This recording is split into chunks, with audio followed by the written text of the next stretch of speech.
देखिए आदरणीय श्रोतागण, आयुर्वेद के संदर्भ में जो विलक्षण और अन्यतर दुर्लभ जानकारियां हैं तो वो आपके साथ साझा करते रहते हैं।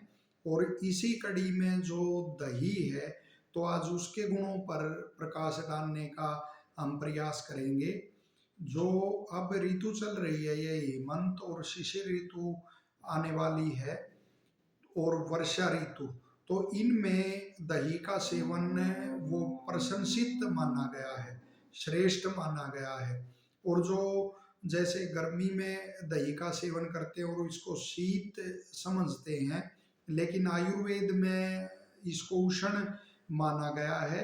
और प्राय जो ग्रीष्म ऋतु है या शरद ऋतु है, वसंत ऋतु है, तो इन ऋतुओं में इसका सेवन प्रशंसित नहीं माना गया, लेकिन जिनको अभ्यास से सातम्य हो जाती है वो सेवन करते हैं और हानि भी नहीं होती। साथ ही ध्यान देने योग्य जो बात है कि दही को नित्य सेवनीय नहीं माना गया। जैसे दही उड़द आदि का आयुर्वेद में स्पष्ट उल्लेख है कि इन्हें नित्य सेवन नहीं करना चाहिए। और साथ ही न नक्तम दधी भुंजित है कि रात को दही नहीं खानी चाहिए, यह तो बड़ी प्रसिद्ध स्वास्थ्य संबंधी उगती है। और साथ ही इसमें अपनी प्रकृति के अनुसार कुछ जैसे मीठा है या शहद है और नमक है या वो है अपना घृत है या मूंग की दाल है, आंवले का चूर्ण है, तो कुछ अपनी प्रकृति के अनुसार इसमें डाल के तब इसका सेवन करना चाहिए। और स्पष्ट उल्लेख है जो विधि को छोड़कर इसका दही का सेवन करता है वह जैसे कुष्ठ कामला आदि जो पीलिया है ऐसे भयंकर रोगों का फिर शिकार हो जाता है। और दही की विशेषता यह देखिए कि कार्शे शस्यते, जो क्रिस्ता है यानी दुबलापन है तो उसको मिटाने में तो यह श्रेष्ठ होती है। तो जिसको दही के सेवन का अभ्यास नहीं है तो जो ये ऋतु अब चल रही है तो ये अभ्यास करने की विशेष ऋतु है।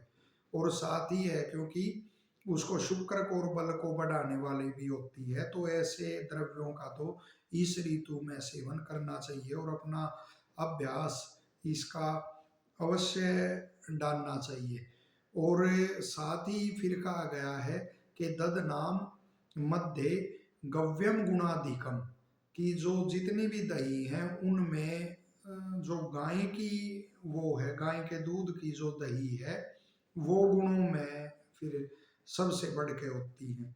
तो जो इसका अभ्यास डालना चाहता है वो गाय की दही यदि ले तो उसके लिए भी विशेष लाभकर है। साथ ही द्रव्य की एक विशेषता अवश्य ध्यान करनी चाहिए कि किस तरह उसका प्रभाव होता है प्रकृति के बाद भी।